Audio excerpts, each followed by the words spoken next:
We are live. Can you guys hear me, see me? Are all those technological things working? Just drop in the chat, make sure everything's working, then we can get started, jump right into things. There might be a bit of a delay, so.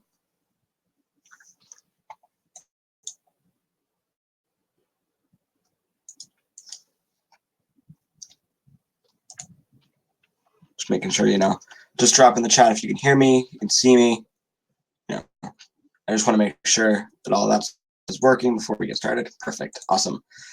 All right, so I guess we can kind of just jump right into things. So tonight really isn't a content-related stream. It's kind of more of an open discussion type of deal.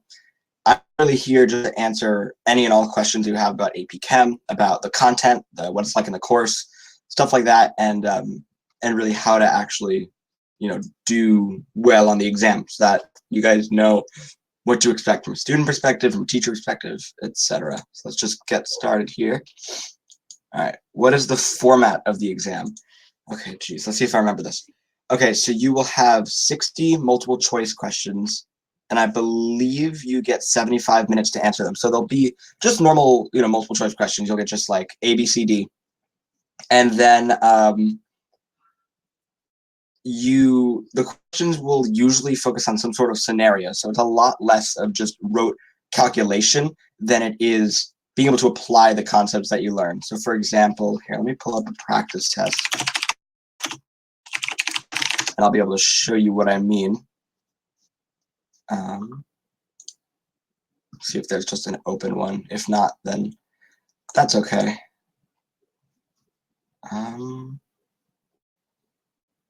No, I can't find a real one.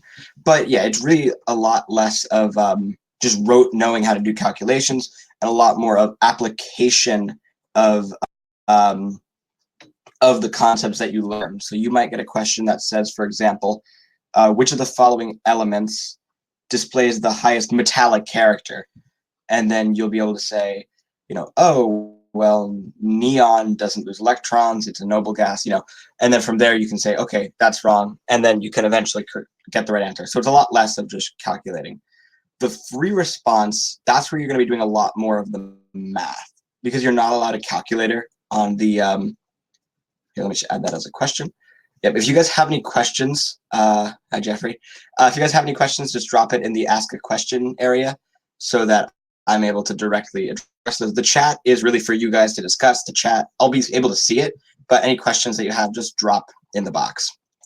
So the free response section, you will mostly be doing, and here I can actually pull up free response questions for this, and these are the ones that I actually took. So I just have to find them real fast, and then I'll be able to show you guys what I mean by the difference between the multiple choice and the free response. One sec. AP Chem FRQ 2019. There it is. Let me share my screen here for a minute. There it is. All right, so let's take a look at these. Obviously, you might not know how to do them, and that's okay. It's still September. But so with the free response, you get a periodic table just like this, and you're not allowed to rip it out. So, that's what it says, do not detach. But yeah, you get a normal periodic table. It doesn't tell you the names, so you should learn your chemical symbols, but that comes with use. It gives you molar masses, stuff like that. Then you're given all the formulas. So it's nice that you're given, geez, my dogs are going crazy. It's nice that you're given them. And then you can see the questions usually give you some sort of scenario. So you can see here we have urea, used in chemical fertilizers, and then they ask you a bunch of questions about urea and what it has to do with this and that. And so with the free response questions, there are 3 long ones. So there's usually like 8 or 9 parts to it, give or take. So you can see there's another one with like 8 parts, and then another one with up to H. And then there's 4, 5, 6, and 7 are short questions. So you can see just like describe the effect of raising the temperature. And these are the questions really, they're going to ask you to do calculations, but they're going to be more real calculations because you have a calculator for this section. So for example, let me see if I can find it. Here, he determines that 5.9 grams of this, and they give you the molar mass, can dissolve in water to make 5 milliliters of a saturated solution. So that's where you'd use those numbers to do a legitimate calculation, as opposed to the multiple choice, where not only will it be nicer numbers, but you won't be doing as many calculations. So yeah, let me close that question there. I don't know, I forget how long you get for the free response. It's 7 questions. You get an hour and 45 minutes. So you get more than enough time to do them if you know what you're doing. It can be very daunting though. All right. And be sure to, when you go through the questions, you can read through them and see, you can upvote the ones that you want to see answered first. I'm just going to go down the list. So yeah. So just go through and upvote whatever you want to see answered first, and I'll be able to know what you guys want to, first. All right, how do I use dimensional analysis? All right, that's a really good question, because dimensional analysis is, in my opinion, one of the most, if not the most, important concepts in AP Chem. Because if you don't know how to do dimensional analysis, you're kind of screwed for the rest of the course. Because really, all of the problems boiled down to just converting between units, right? You're going to be converting from milliliters to liters, from this to that. And so if you don't know how to do that, it can be a problem and can really help you. It's really the way I like to do it, and I'm pulling up just an online whiteboard here, is that, so let's say you have some unit, right? You have some starting unit. I'm going to call that just, I'll just write down start. And you want to convert that to some ending unit, right? The way we do that is through a conversion factor, right? And that's different for every unit, but it's a conversion factor. And my handwriting is trash on here, but I'm doing my best. So how we do that is we basically have our starting unit, right? So that could be meters, milliliters, moles, whatever. And we multiply it by the conversion factor. And at the end, we want our ending unit. So what we want is we want our ending unit on the top and our starting unit on the bottom. So this could be, for example, 1,000 kilometers over, or 1,000 meters over 1 kilometer. And that's how you convert from meters to, from kilometers to meters, for example. So here, yeah, let's do that as an example. So let's say we have 3 kilometers, right? And we want to convert that to meters. We would want kilometers on the bottom. And then we know that there are 1,000 meters per kilometer. And so the kilometers cancel out, and we get 3,000 meters now, right? So that's how really dimensional analysis works in AP Chem, and why it's so important. Because you might have to do this, but with more complicated units, or you might have to daisy chain them together. And it's really something that, if you are having trouble with it, something that you want to be able to practice really efficiently. So yeah. Here, let me make myself big again. Here we go. What's the difference between enthalpy and entropy? Okay, geez, you're taking me back to my thermo days. So enthalpy has to do with energy changes in a reaction. So basically, if you have, so with thermochemistry, and some of you guys might not have covered this yet, kind of a later in the year thing, with a reaction, right? So let's say we have some reaction happening in this water bottle, right? We might have a reaction happening here, and then we have the surroundings of the reaction, right? So we have what's called the system and the surrounding. And basically the system and the surrounding makes up the entire universe, right? So if we have this reaction, and let's say it is releasing energy, right? The surroundings is gaining energy, we will have a negative delta H, or a negative enthalpy, because of the fact that the system is losing energy to the surroundings.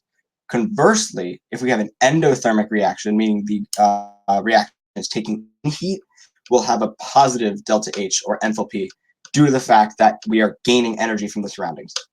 Entropy, on the other hand, has to do with uncertainty, and has to do with chaos of molecules. So basically, how I'm trying to think. There's like a specific word, and I'm blanking right now. It's a measure of kind of disorder, right? So if we think of a solid, right, and we think of the molecular structure of a solid, it's very ordered, right? It's very grid-like. Whereas if we think of a gas, it's going all over the place. The entropy is higher. It's more disordered. And so with that, enthalpy and entropy can be used to determine things like how far a reaction goes forward, or how spontaneous a reaction is. And that's a word you'll really be using a lot when you learn these types of things.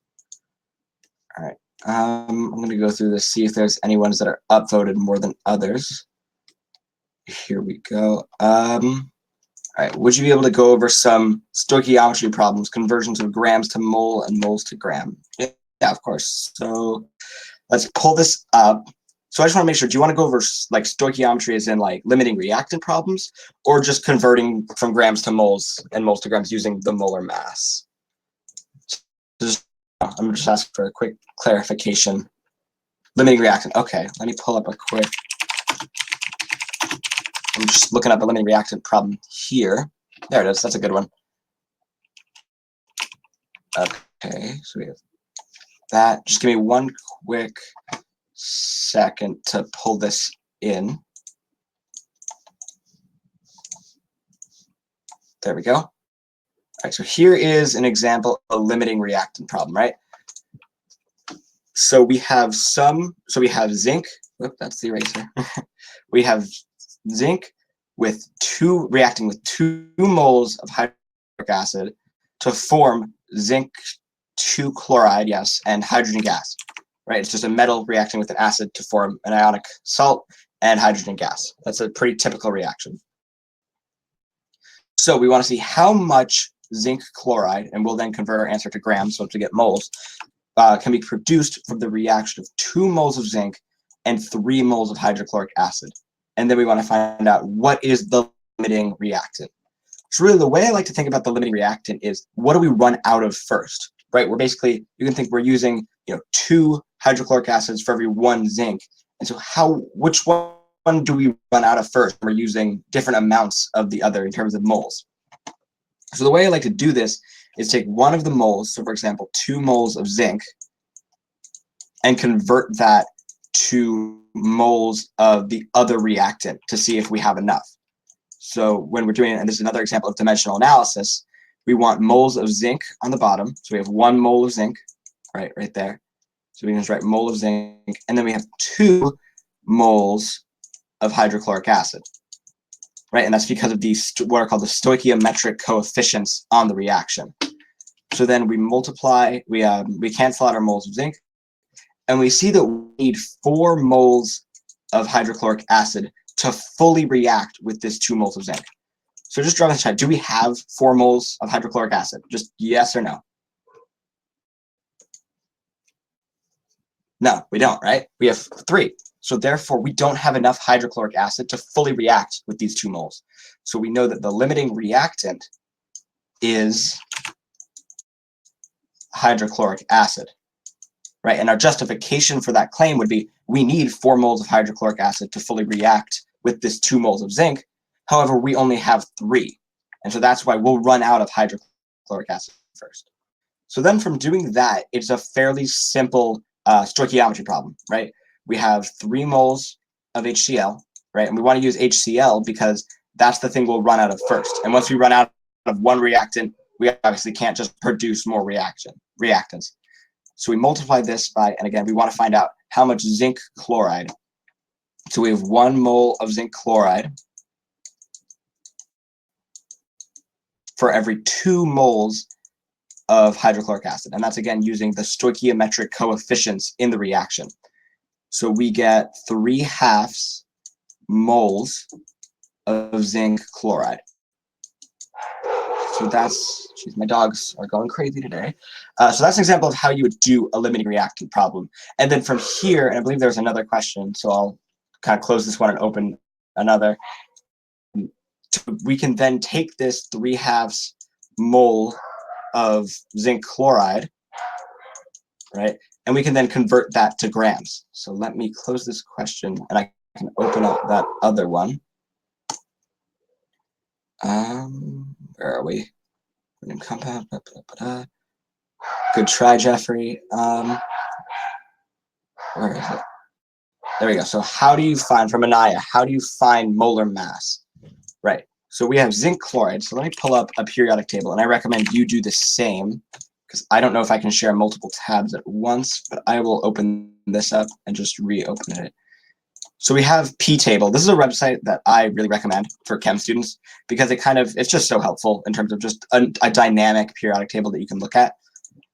So what we want to do when we're trying to find the molar mass of zinc chloride is we want to find the molar masses of its constituents, those being zinc and chlorine, right? So we want to find zinc on the periodic table. It'll be right here at element 3, and its molar mass is 65.38. So I'm going to write that in the chat. So 65.38, and that's in grams per mole. We know that chlorine also has a molar mass of 35.45 grams per mole. Right? We can see that by looking at element number 17. So now that we've gotten that data from the periodic table, we can then go back to our problem, and we know that the molar mass of zinc chloride will be 65.38 plus 2 times the molar mass of chlorine, which is 35.45. Right, and we do that 2 because of the fact that we have 2 chlorines. And this will get us a molar mass of, let me plug that into a calculator, 65.38 plus 2 times 35.45 gives us 136.28. So now that is our conversion factor when converting, right? We want per mole of zinc chloride, we have 136.28 grams. These cancel out, and we have 3 halves times that number gives us 204.42 grams of zinc 2 chloride. So that's really the full process of stoichiometry. And the major thing with stoichiometry is this right here, taking the reaction and forming a conversion factor from the stoichiometric coefficients. So that's really the most important part of stoichiometry. Let me clear this. Then we can move on to the next question. Okay, let me see. Does that make sense?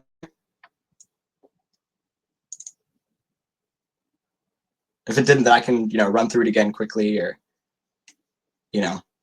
just drop in the chat if something doesn't make sense. If it makes sense, perfect, awesome. All right. So from Jeffrey, who is Joe? So I'm going to take this question and I'm going to kind of put it back on all of you guys, right? Just ask yourself, who is Joe, right? Just ask yourself, and I'm going to, let that stew for a minute, right? All right. Okay, this is a great question. All right. How to name compounds, ionic and covalent. This is a really great question because naming compounds, you might have seen, I kind of just write on the fly, zinc chloride, right? That's really a skill. Skylight. Wow, I just lost where I was. When naming compounds, it's really a systematic way of looking at it. So there are 2 major groups, right? There are other little things like acids and stuff like that, but those are littler things that if you know the basic principles, you can get the covalent and the ionic, or you can get like acids and other things like that. So with covalent, we have the major thing with covalent is typically 2 nonmetals, right? So 2 nonmetals. If you guys can't really see this, I'll kind of zoom in here. So 2 nonmetals. So for example, right, so let's do an example here. Let's look at the periodic table. NO2, right? Nitrogen and 2 oxygens. So what we do is we write out the name of the first element, right? Nitrogen. And then we have some prefix and then oxide, right? You always kind of give the anion version of the name of the second element.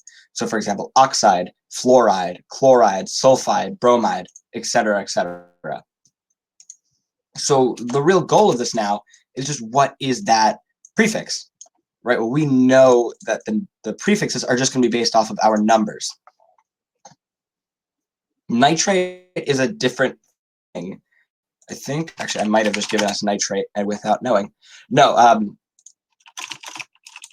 they're 2 different things, I believe. Because nitrate will have a negative charge, whereas NO2 with no charge is a different molecule. And I can give you another example because that was a poor choice of molecule. But yes, when you see NO2 minus, that is the nitrite ion. That's good. But when we see NO2, this has a name, right? And so we know that we have different prefixes for different numbers of molecules. So for example, 1 would be mono. Then we have di, tri, tetra, penta, and then it goes hexa, septa, octa, nona, deca. You really won't get past like penta or hexa, but yeah, hypothetically, yeah.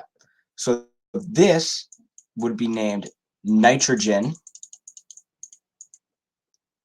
dioxide, right? And you don't need the mono in front of the first element. However, if this was NO, it would be nitrogen monoxide, right? So for example, let's look at, let me make sure that's a real compound first. Perfect, yep. So let's look at this one. Try to drop the name of this molecule in the chat. Just take a minute and tell me what SCl2 is.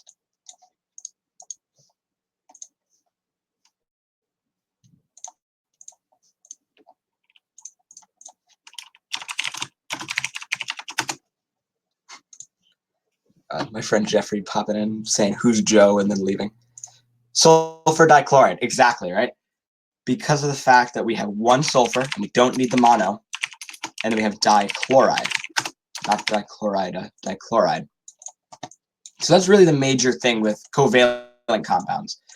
It gets a little tricky when you have like acids and stuff like that, but those are really secondary things that this is the major part that you need to know.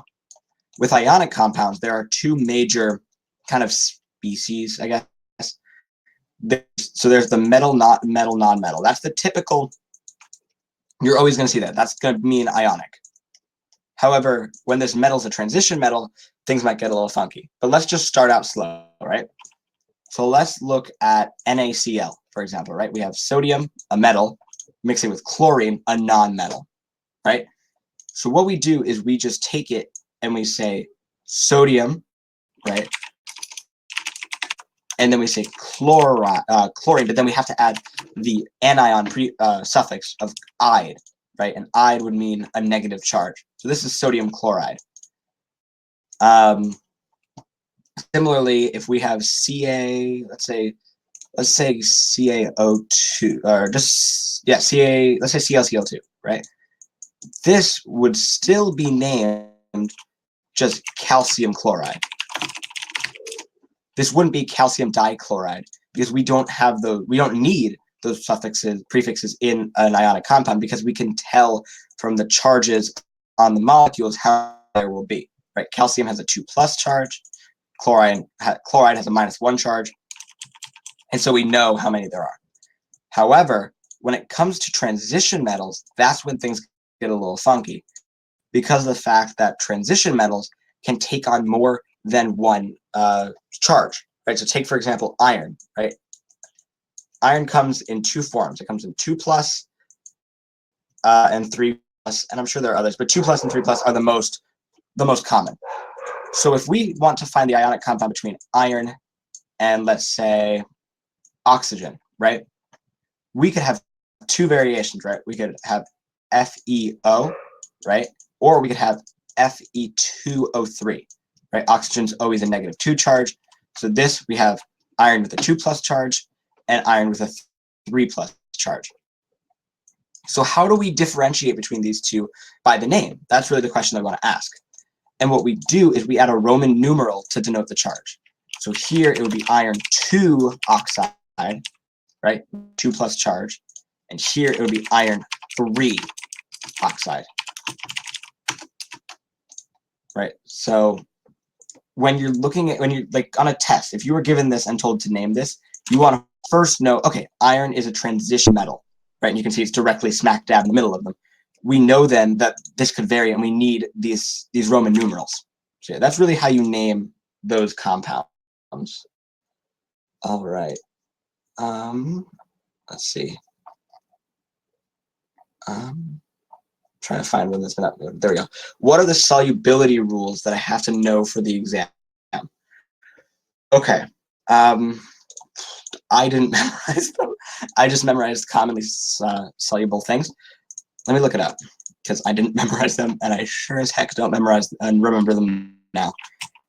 There's a list of common ones. So, for example, you need to know that group 1 metal cations will always be soluble, right? You know, sodium chloride, calcium, calcium chloride. I always go to chlorine because it's easy. Rubidium sulfide, I don't know. Stuff like that, right? Those will always be soluble. Similarly, nitrates and acetates are usually soluble. And then similarly, sulfates, ammonium groups, and group 17 or 7N halogens are typically going to be soluble. There are a few exceptions, such as lead, mercury, and silver, but really it's just a matter of memorization of those rules. And I'll drop a pretty good chart in there that I at least like to use. There we go. I'll just copy the image addresses from Quizlet. There we go. And if you click on that, it'll bring you to a little table. You don't have to memorize all of those, but memorizing things like the cations, nitrate, sulfates would be nice to know, carbonates, and hydroxides. Hydroxides are really important to know. So yeah. Geez, we got a lot of questions. All right, let me see if any have been upvoted. Here we go. Can you explain chemical analysis? Can you kind of clarify as what you mean by chemical analysis in terms of, like, do you mean stoichiometry? Do you mean, like, what do you mean by chemical analysis? Because that can mean a variety of things. Oh, okay. That's called combustion analysis, right? So it's basically thinking if we have some hydrocarbon, which is something with only carbon and hydrogen, and we blow it up, what happens, right? And so let me look up a problem. I'm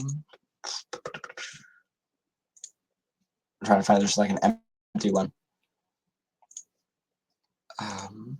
This was always the one that I'm really bad at. I was never great at combustion analysis, and I still am not. So I might honestly stumble a little bit on this because I don't remember much. But I'll do my best. So here's the problem. I get in here. All right. Okay. So we have a hydrocarbon fuel is fully combusted with 18.214 grams of oxygen, right? So that's how much oxygen we have to yield 23.118 grams of carbon dioxide and 4.79 grams of water. So we have something like this, right? We don't know the actual formula. It's just some hydrocarbon, right? Hydrocarbon fuel is fully, or some hydrocarbon is just HC plus O2, some amount of O2, right? And we know that a combustion will always yield carbon dioxide and water, right? So what really we want to find out is just what is this empirical formula, right? What is the most simplified version of that formula? So we know that we have 18.214 grams of oxygen, which we can then convert to moles using the molar mass of oxygen, right? So this is actually O2. And so the molar mass of O2 is 16, right? So we have 16 grams per 1 mole. And we're given 18 over 6, 18 point whatever, 214 over 16 gives us 1.14 moles of O2, right? So we have some moles of O2 reacting to yield 23.118 grams of carbon dioxide and 4.72 grams of water. right? So if we want, the only place you can really go, can't we do 2 moles per 32 grams? Oh yeah, I'm dumb. I said 16 instead of 32, and we're dealing with O2.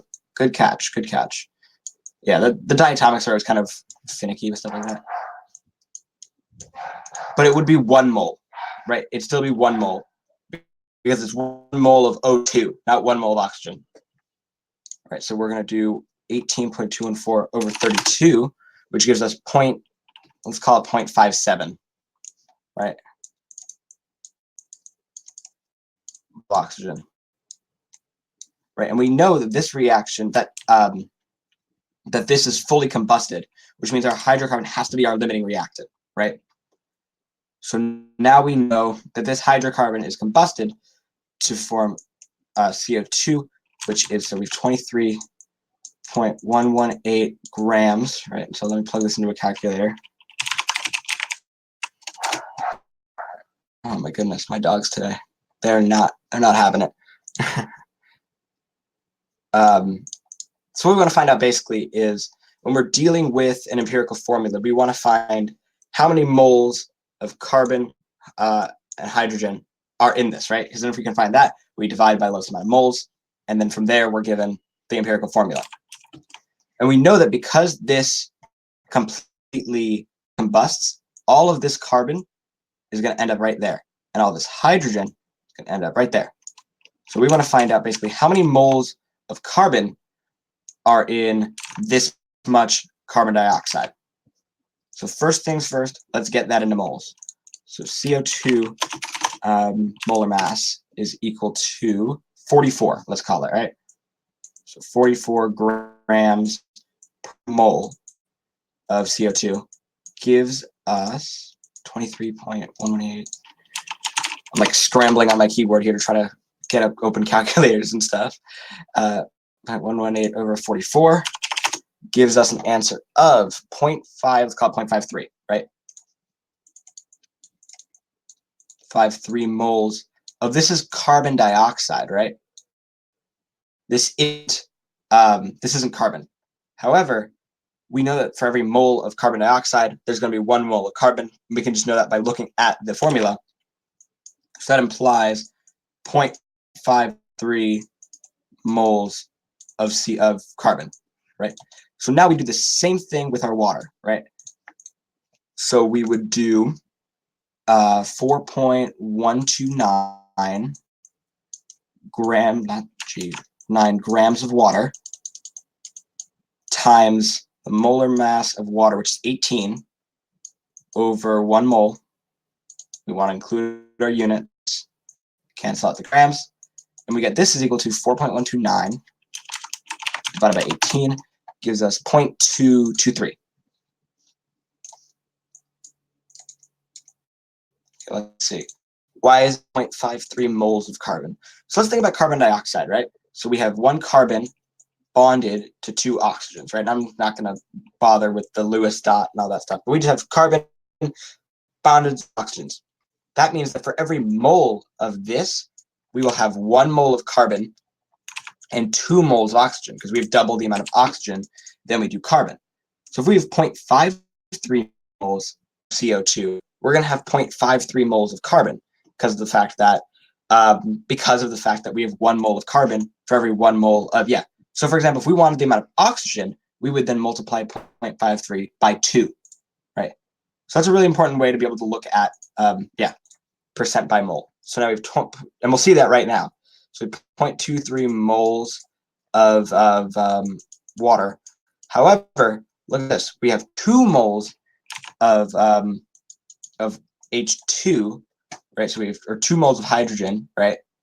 So we have 2 moles of H for every 1 mole of this. So we multiply this by 2 to get 0.46 moles of hydrogen. All right, so now we know how many moles we have in each one. We have 0.46 moles of hydrogen,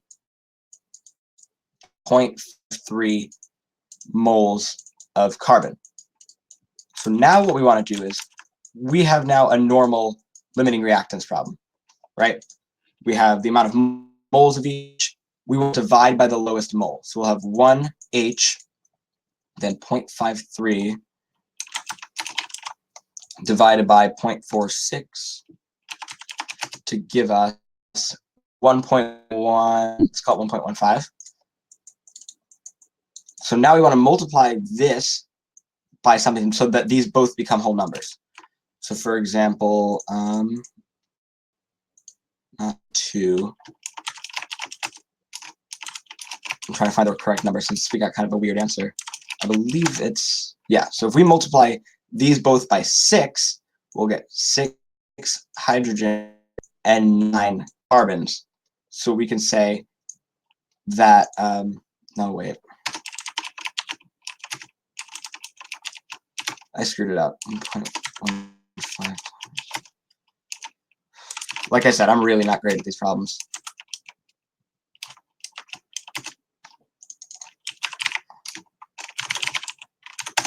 Right. So basically what we want to do is find some whole number or some number to multiply this both by to get a whole number for carbon, right? So if we multiply it as, sorry. So I'm just plugging things into a calculator right now, trying to see what we can do. This one's a really weird one. So we have carbon is equal to 53.47. So we get an answer of, okay, that can't be right. Basically, what you want to do with these types of problems is get down to this level right here. We might have just made some rounding errors or something that kind of screwed up our result down here. But you want to find the number of moles of each present and then find the empirical formula through that. So yeah. All right, let's move on to the next question. Okay. There we go. Any tips for stoichiometry? I always get confused by the multiple mole ratios and seem to get these problems wrong a lot. Yeah, so stoichiometry is a really important skill in chemistry. So really the first thing that comes from stoichiometry is just balancing equations, right? So let's look at a simple one, right? We have H2 reacting with O2 to form water, right? And all we can do is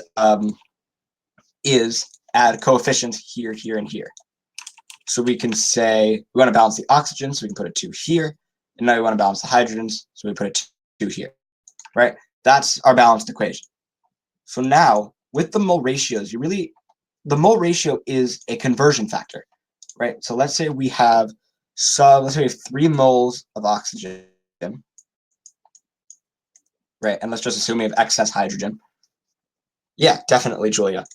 So we want to multiply this, and let's say we want to find how many moles of H2O come out. Well, we know that we're going to have 2 up here because of our coefficient up here, and we'll have 1 mole of O2. And the way we got these numbers was by looking at the equation. And if there's nothing there, obviously, it's a 1. So it's a matter of dimensional analysis, not a matter of memorizing all these ratios. So then from there, we know that 6 moles of H2O will come out. Right, and then from there, we can do whatever else we have to do with the stoichiometry and with the, problem, whatever. But that's really the major thing with stoichiometry is applying those mole ratios. And it's really something that you will get very good at, very bored with very quickly. All right. Here we go. My friend was upvoted. Here we go. How do I find grams of a solute given the grams of solvent and the percent M over M? What is, Vanessa, what do you mean by percent M over M? Is that like molarity, molality? Like, what is that? Mass over mass. Oh, you're saying, so you're saying, for example, if we say we have like 100 grams of water, right? Tell me if I'm right, because I'm still kind of figuring out what you mean by your question. 100 grams of water, and then we want to find the grams of, let's say, sodium, sodium plus dissolved in here, right? And we're given the percentage mass over mass. So do you mean the percentage to mean that there's some gram of sodium per 100 grams of H2O, and that's a percent, and that's some percentage. Is that what you mean? Like grams of solute over grams of solution. Okay, so yeah, like this. So you mean like this, right? Trying to find out the grams of sodium. Yes. Okay. So if we're not given some sort of so wait, they'll give you some percentage. So they'll say this is equal to, let's say, like 30%. You're saying? I'm a little confused as to what you're asking.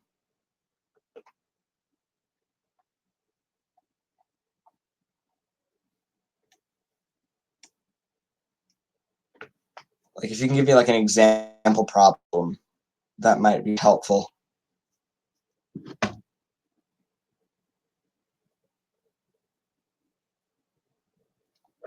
All right, I'm gonna wait for you to respond, and then we can get back to it. But I'm gonna move on for now.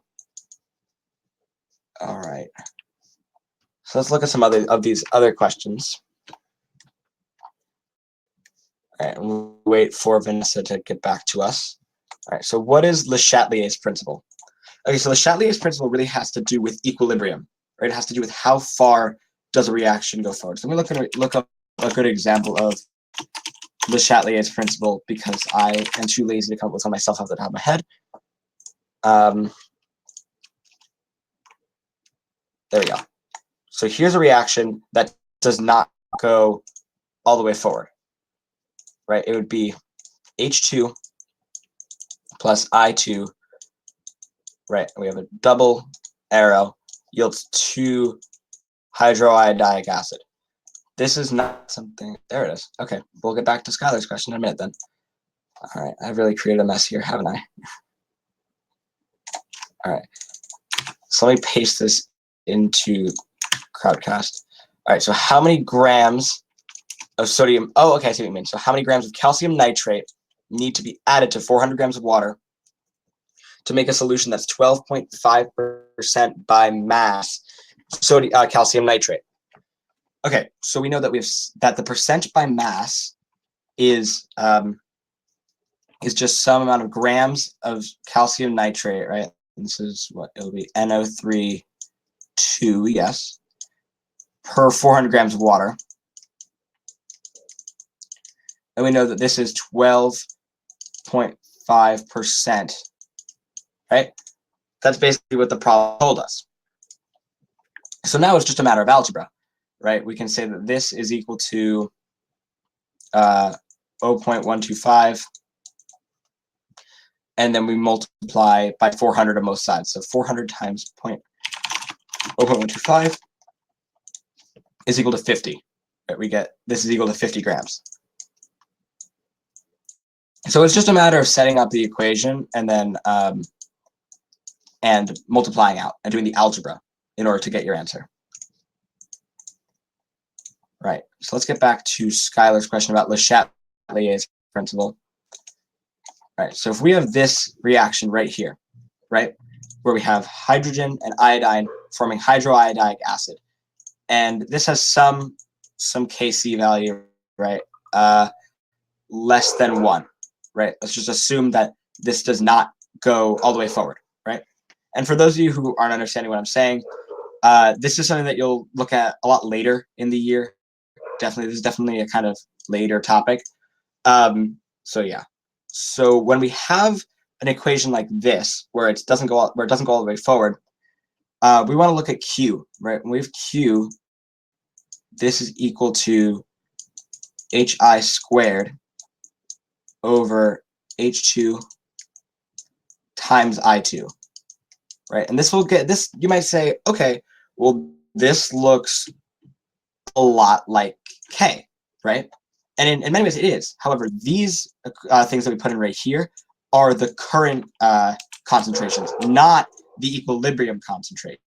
So that's what separates Q from K, right? So what Le Chatelier's principle says is basically we can shift this reaction more to the right or to the left by changing these numbers, right? So let's say, for example, we dump a bunch of hydroiodic acid into here, right?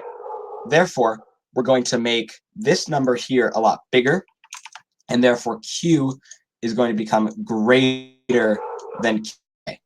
And when Q is greater than K, the reaction shifts to the left. The same goes if we dumped in a bunch of hydrogen or iodine, right? So for example, if we dumped now a bunch of, let me think, sodium iodide or something, right? Or something like that, right? Into here, we would now have this number getting bigger. We would see that Q,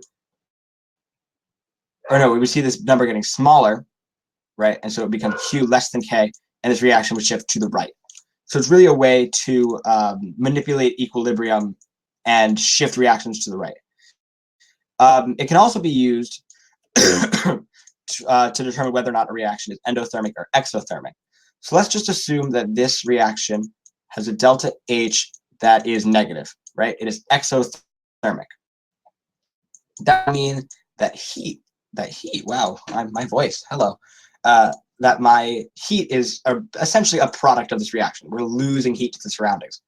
So what we see is now if we increase the temperature, right? Let's say we increase the temperature. We're not necessarily affecting Q, but we are taking this heat and we are adding, basically we're kind of increasing, think of it like increasing the concentration of heat, and then that will actually drive this reaction that way, right?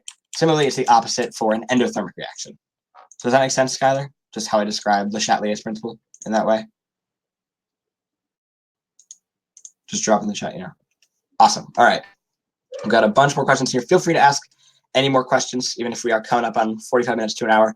If you have any questions about stoichiometry, any more questions about naming or anything really, just feel free to drop that in the chat. All right, let's see. I'm kind of now, there's no upvotes. I'm kind of just picking as I like. How can I find the pH of a buffer? I really like this question. So, so a buffer is a solution, right, of an acid and its conjugate base. So for example, if we see, let's take, for example, I'm trying to think of a weak acid now, acetic acid, right? If we have CH3COOH, right, this is an acid, right? It's maybe not a strong acid. It actually has a Ka equal to 1.8 times 10 to the negative fifth. Don't ask why I have that memorized. I do.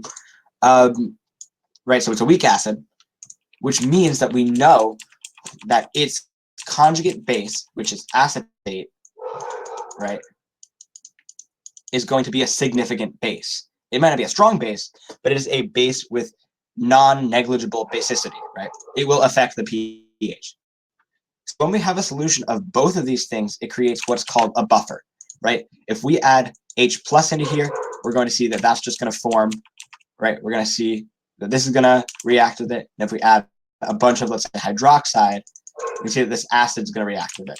So it is a solution that is resistant to changes in pH.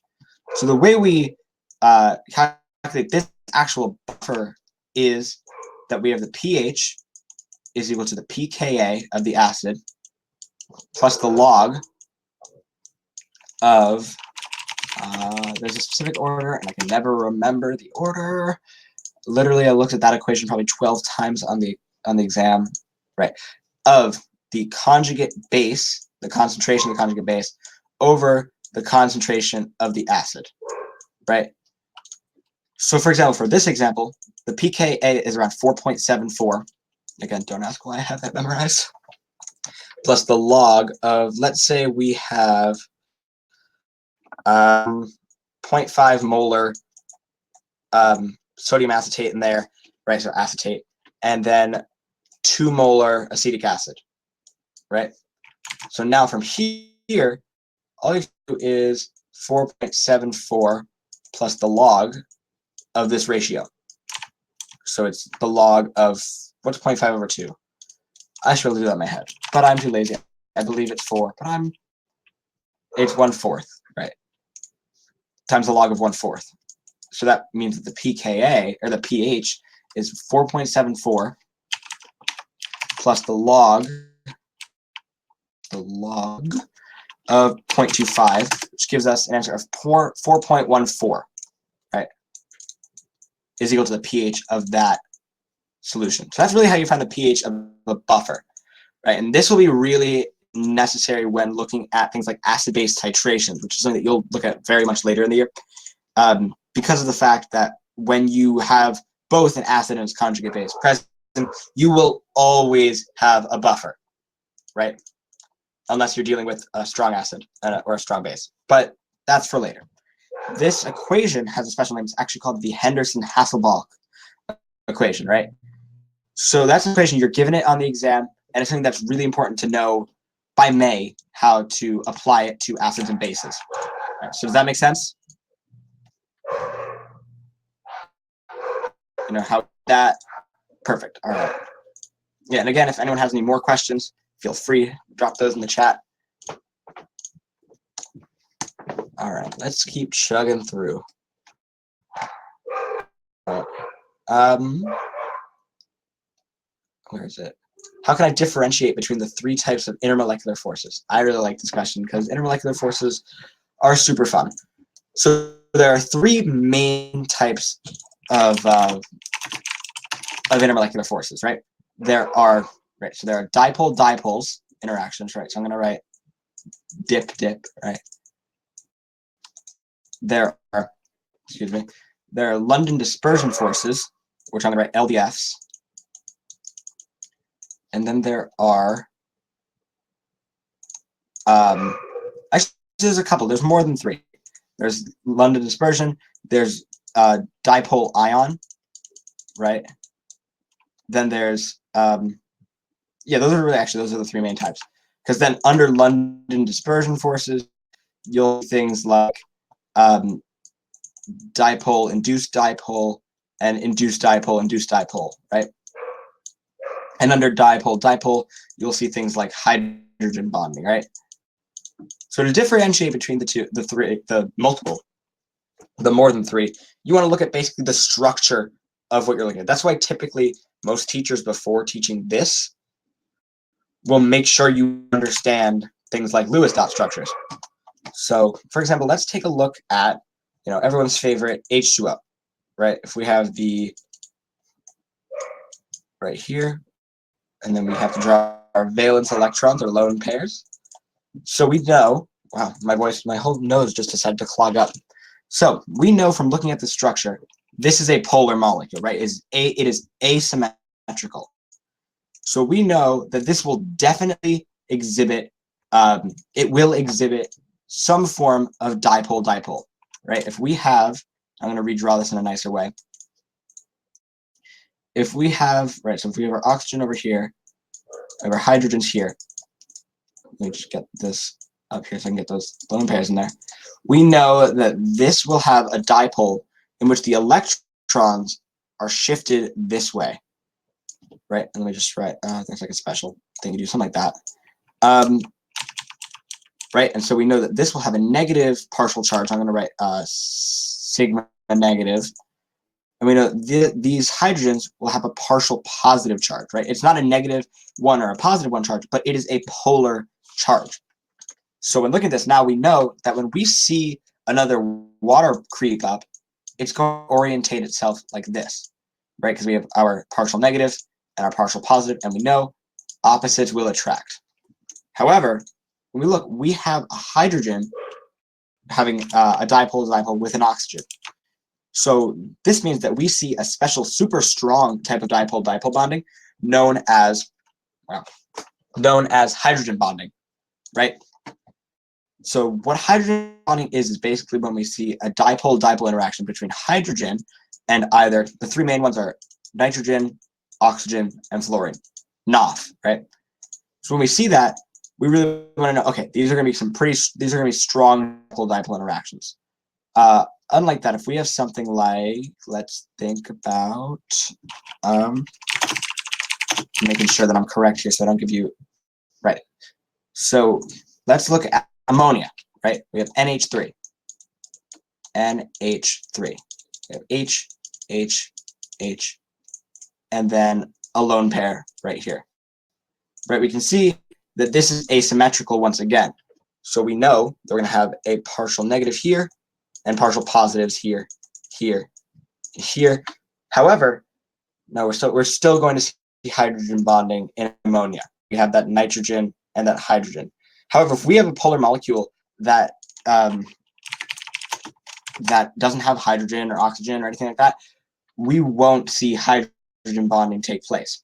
So, for example, iodine chloride, right? ICl. This is a metal and a non-metal, or no, it's not. It's two non-metals. So we know that this is going to look like this, right? So then we're going to see that this is not symmetric, right? So we're going to see that iodine will have the partial positive, and this is divided by looking at electronegativities. And so we know that when another iodine chloride pops up, we're going to have something like this. We have a partial positive, a partial negative, and we have that dipole-dipole. But that's not a hydrogen bond. It's just a dipole-dipole interaction. So, normal dipole-dipole. With dipole ion, the really only real usage of a dipole ion force is when you see something dissolving in water. So, for example, if we have a sodium ion, we're going to see the negative pole of water pull up and surround it, right? And so we don't, this isn't an ion-ion, this is an ion dipole, because we see partial charges pulling up, and right, we have our partial negatives, and that's why, actually, that's how dissolving works. We see those ion dipole forces kind of take over. With London dispersion forces, they're always there. London dispersion forces will always be present. So, for example, if we just have I'm trying to find a good example here. Right, if we have, for example, trying to find just an example, let's look at methane, right? CH4. This is nonpolar. Right? It's a perfectly symmetrical molecule. It's nice and pretty. However, it is still going to have extremely weak dipole-dipole or induced dipole interactions due to just randomness of electron clouds, causing some very instantaneous dipoles to occur. So that's really how intermolecular forces work. And then based off of the strengths of these intermolecular forces, so for example, hydrogen bonding is really strong, London dispersion, not so much, we'll be able to see, what will happen, what causes those differences in the actual properties of the molecules. All right, and for those of you who are just now joining, feel free to drop another question if you'd like, or just feel free to watch. All right, so just what is the kinetic molecular theory? All right, so the kinetic molecular theory is basically a theory derived about gases, right? So if we have a container of a gas, right, let's just draw particles of gas. We don't care what it is really, but this is just gas, right? It fills its container, and it will, it'll act like a gas. So the four principles of kinetic molecular theory are that a gas consists, first of all, of random motion, right? These are just whizzing around, right? They're whizzing around. They're not moving with some sort of, they're not moving with some sort of like structure. They're just bouncing around. We also say that they're moving in straight lines, right? We're just saying that this molecule, for example, is just like that. This is moving like that. And for those of you who are taking physics, vectors might come to mind. So we see these aren't the straightest arrows, but these are all just whizzing around in random directions with random kinetic energies, or actually, right. And they do have kinetic energy, right? We also say that the collisions between molecules are what we call completely, my goodness, what we say are completely elastic, right? When we say completely elastic, we mean that when molecules collide, there's no exchange of energy. In reality, that's not true. There is a small exchange of energy. There has to be, based on the law of conservation of energy. However, we can see here by the kinetic theory of gases that they're always in motion, and that that is completely elastic, right? We also assume that there's no intermolecular forces going on here, right? We can assume that in a gas, the IMFs are relatively weak, because if you have a gas, right, we're moving all over the place. We're not going to really have time, I guess you could say, for the forces. And then a fifth important fact of the kinetic molecular theory is that the average kinetic energy, right, so the kinetic energy average is directly proportional, that's the sign for proportional, to the temperature in Kelvin. So for example, if we increase the temperature, what will happen to the average kinetic energy of those molecules? Just take a guess, right? Increase, decrease, stay the same. We increase temperature, what happens to basically the speed of those particles? Just drop in the chat.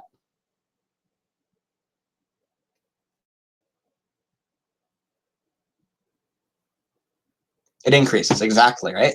So when we add energy, it makes sense. We add energy, things are going to go, right? And I know my sound effects are just fantastic. It's a talent of mine. So yeah, so we also see that that explains why pressure exists, right? When we look at pressure, it's really just molecules bouncing around off the side of the container. And so that's also why some of the laws that we look at, for example, like, I'm forgetting all the names. So for example, we look at, I'm making sure that I'm correct here with the actual, right. So for example, what's called Gay-Lussac's law, right? It basically states that if we increase the temperature, the pressure will increase because the faster they're moving, the more pressure they will exert on the sides of the containers. We also see Avogadro's law come out of this. We see Boyle's law, right? The pressure and the volume. Think about it this way. If we decrease the volume of this container like that, and we have the same amount of particles, we're going to see a lot more collisions within the container, right? And so that's why the pressure increases when you decrease the volume. My God. Right? Let me make sure I'm correct on saying that, because I don't want to give you guys... Right, as pressure increases, volume decreases, and vice versa. Right. So then you can really use the kinetic molecular theory to think about not only those laws, but also the exceptions to the ideal gas law. Right. That's the reason why some things we have certain exceptions. Okay. How do I calculate the bond enthalpy of a reaction? All right. This was always, for a while, my least favorite thing to do. So I'm going to pull up actually an official AP problem, because there was one that was kind of neat that I would like to share with you guys, if I can find it at least. There we go. So let me get this reaction in here.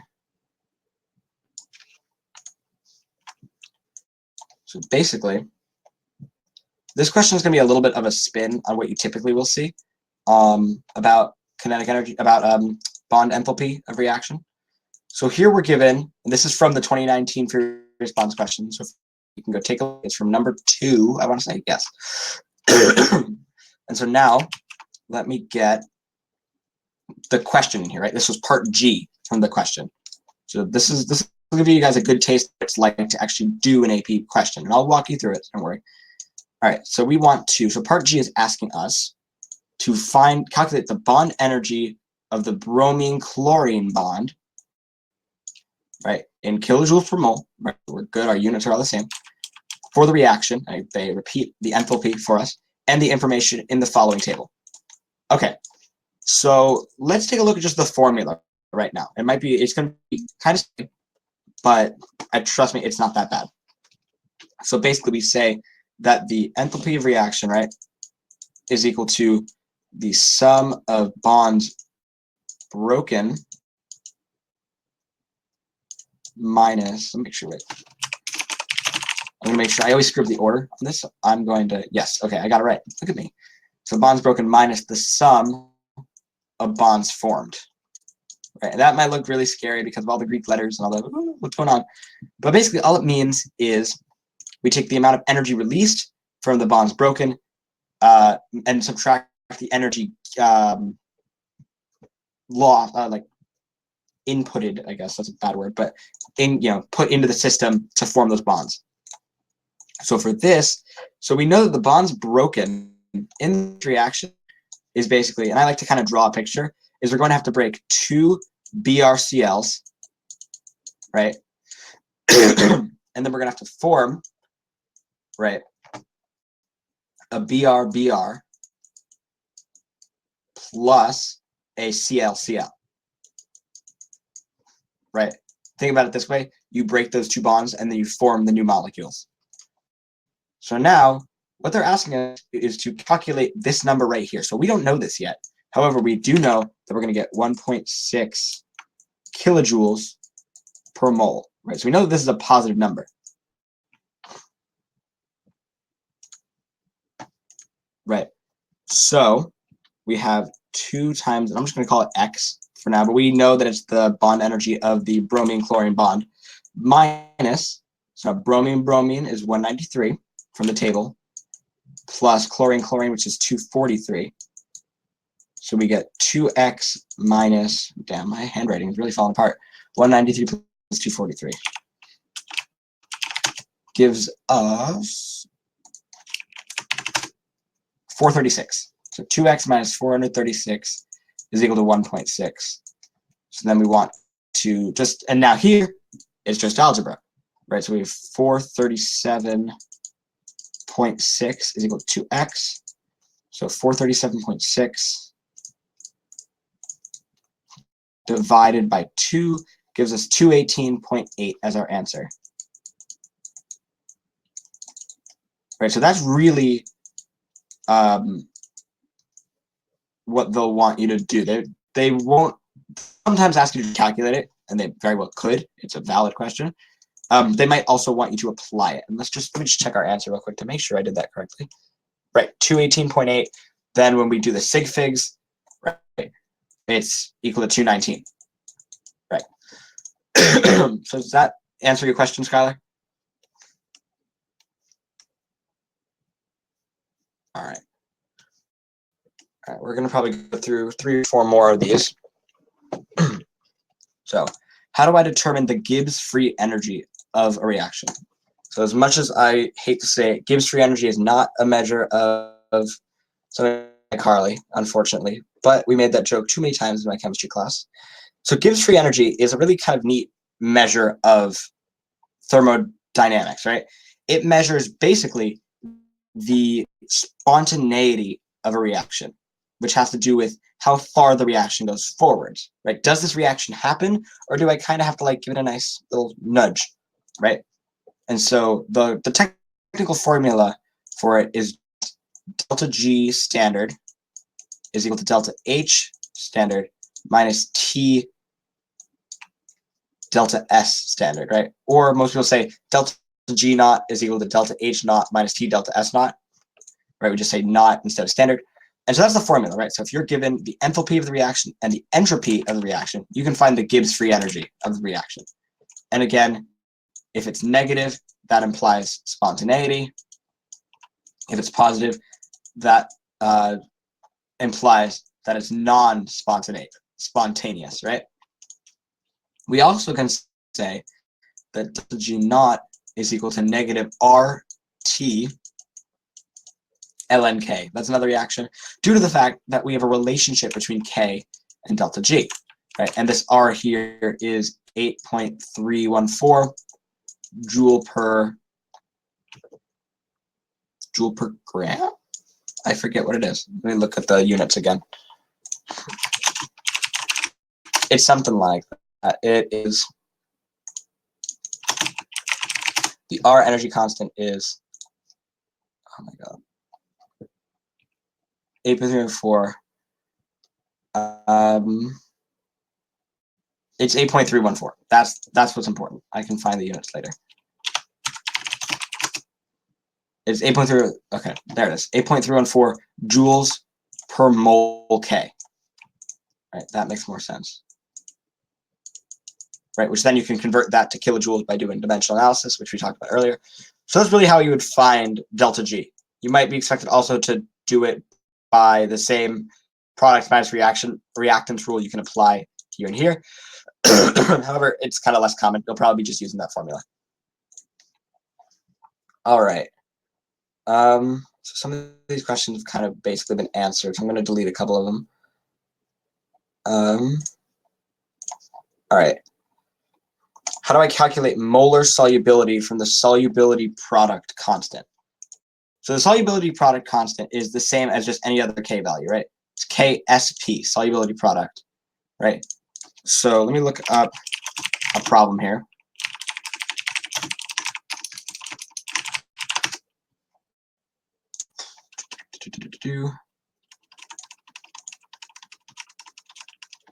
Right, so we want to calculate the molar solubility here.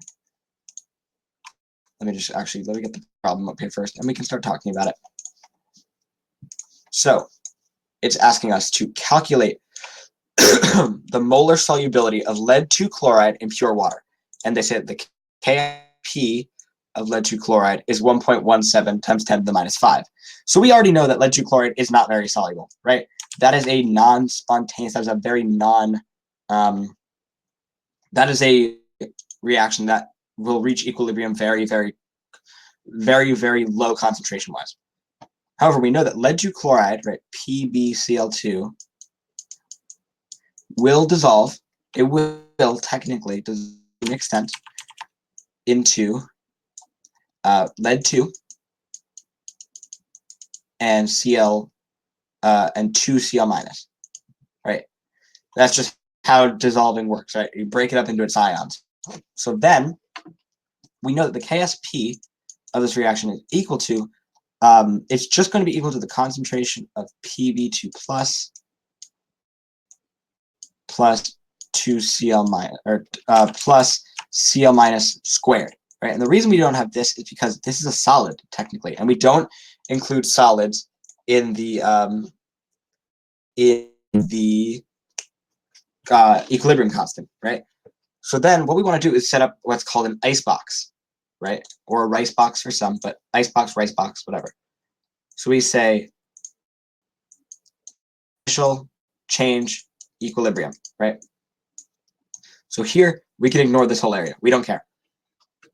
Our initial concentrations here are 0. We don't start out with any.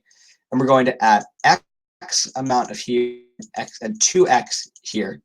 So x and 2x, right? And that's just because we know the stoichiometric coefficients. So then we can do, this is equal to x times x squared is 4x squared. So then we get 4x cubed is equal to whatever that KSP is, 1.17 times 10 to the minus 5. And then we would just have to do the actual algebra. And in this case, we're lucky, we just have to find x. However, if in here was like a 3x or something, or like if this was like x squared, then we'd have another story, right? So we're just x there. So that's what molar solubility is, right? How many moles can you dissolve in here? And that's really described by the concentration. All right, let's keep going here. How do I explain why the atomic radius of one element is more than the other, or why the ionization is less than the other? I'm going to assume you mean, when you say ionization, do you mean ionization energy? I'm pretty sure you do, but I just want to make sure of it so that I'm not, Yes, okay, perfect. So with atomic radius, I'm going to pull up my handy dandy periodic table here. Jeez, my tabs are a mess. So, right, here's our periodic table. We know, so let's start with ionization energy, right? Think about it this way. When we are going across a period, we're adding electrons, right? I'm going to open up this orbital tab. So for example, actually, no, there's a properties tab. So if we want to look at first ionization energy, right, we can see that the trend is that it increases going down a period, right? It goes increases, and then we see a little dip, maybe right here, right around here. That's because of the metalloids and how they act and stuff like that. However, so when we are looking at why does this increase as we go across, it's because, so the first ionization energy is the amount of energy required to knock off an electron, right? To knock off the first electron, to be precise, right? So as we start moving across here, if we look at something like something like cesium or francium, we see that these ions or these electrons are really not that stable due to what's called the shielding effect. So if we look at, I'm going to pull up a Bohr diagram of cesium, right?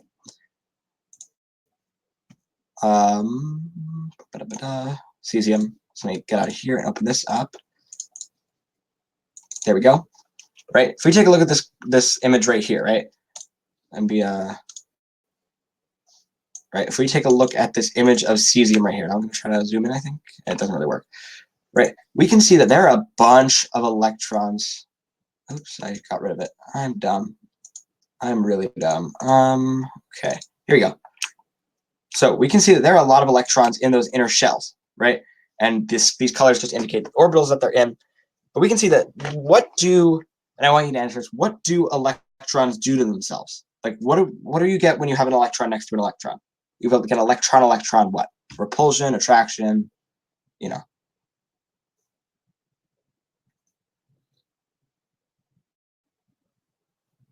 Just answer in the chat, do electrons repel?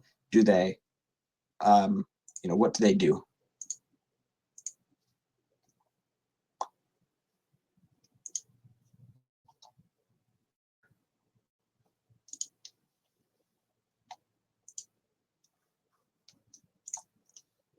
They don't give electrons, but what do electrons themselves do together, right? If you have an electron next to an electron, they have like charges, meaning that like charges will repel, right?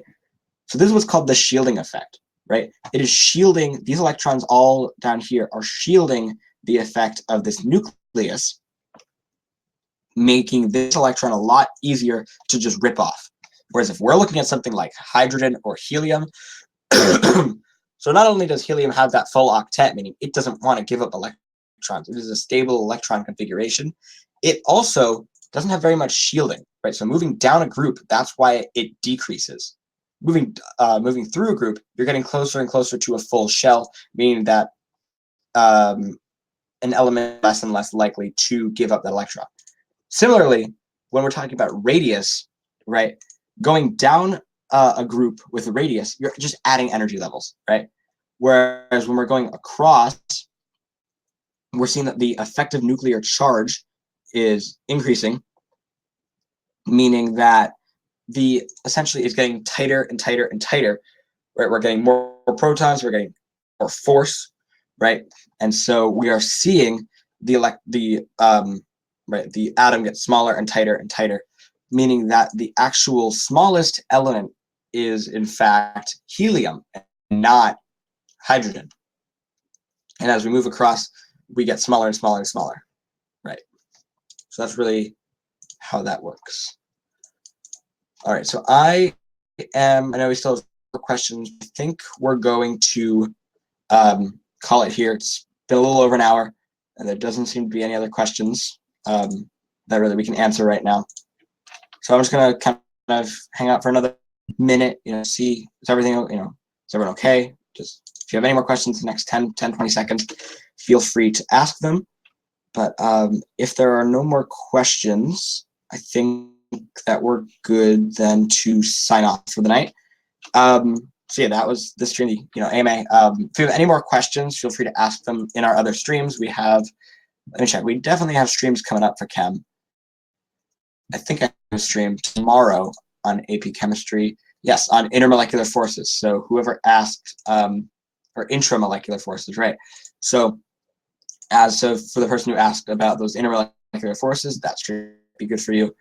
So yeah, I will probably be streaming again in the next couple of weeks. And yep, I will see you guys in a bit. All right.